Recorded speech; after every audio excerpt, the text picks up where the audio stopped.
Most smart speakers try to control how you listen to music. You know, you buy the speaker, you use their app, and suddenly everything has to go through their system. But what if it didn't? This is the Whim sound, and it might be one of the smartest ways to bring all your music together.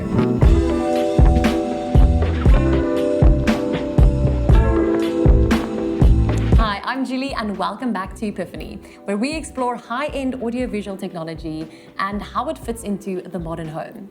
And this one is really interesting because it's not just a speaker, it's part of a much bigger idea. And later I'm going to show you why this might actually make more sense long-term than a lot of other smart speakers. So here's what makes the Whim interesting, because unlike most audio brands, Whim didn't actually start as a speaker company. They come from a tech company called LinkPlay, and for years they were building the streaming platforms inside other audio brands. So companies like Yamaha, JBL, and Marshall were actually using their technology. And after doing that for a few years, they realized something. Why not just build your own products?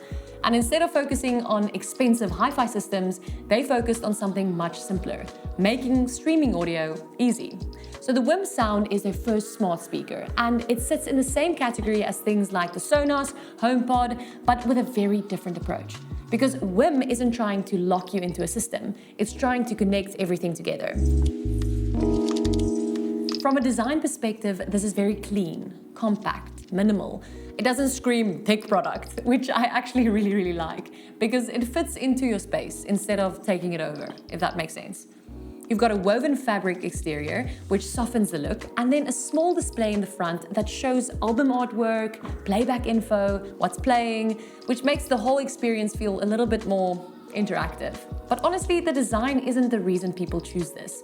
This is where it gets interesting. The real strength of the speaker is the software and the ecosystem. And this is where the Whim becomes a really powerful thing, because it supports almost everything. Spotify Connect, Tidal Connect, AirPlay, Chromecast, DLNA. So you're not locked into one way of listening. You can use whatever platform you already use, and everything just works together. And that sounds simple, but it completely changes the experience. Because instead of you adapting to your speaker adapts to you. And then there's the multi-room side. You can connect this with other Whim speakers, streamers, amps. So instead of replacing your entire setup, you can actually build on top of it, which makes this feel less like a single product and more like part of a system. Now, let's talk about the sound, because at the end of the day, this still needs to deliver. And what I noticed straight away is how easy this is to listen to. It's not trying to impress you aggressively. It's also not overly bass heavy. It just fills the room in a really natural, balanced way. Vocals come through clearly, music feels open, and for something in this category, it handles a room really well. Now, to be fair, this isn't trying to compete with high-end hi-fi systems. If you're looking for massive bass or, something to fill a huge room or a huge space, this probably isn't the direction you'd go. And while the design is clean, it doesn't have that ultra premium feel you'd get from something like the Bang & Olufsen. But I think the real question is not whether this is the most powerful speaker or the most premium one, but whether it actually fits into the way you listen to music. Because for most of us, it's not about having the biggest system. For me, it's about having something that works across your phone, your space, your day, and that's what makes this interesting. So who is this actually for? This makes the most sense for someone who wants something simple to start with, but flexible long-term.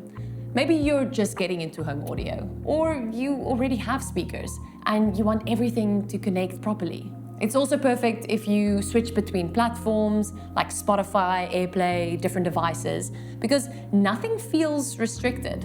So why would you actually choose the speaker? I think it comes down to three things. First, budget. This gives you access to features you'd normally only find in a more expensive system. Second, flexibility.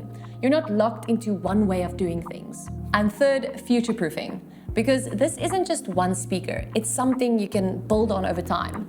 The Whim sound is a really good example of where audio is going. It's less about hardware and more about software, flexibility, and experience. And sometimes the smartest tech is the one that gives you the most freedom.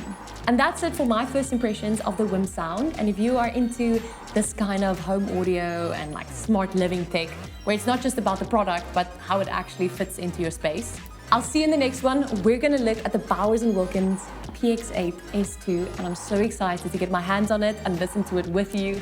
So don't forget to like and subscribe because this is gonna be a good one. Bye!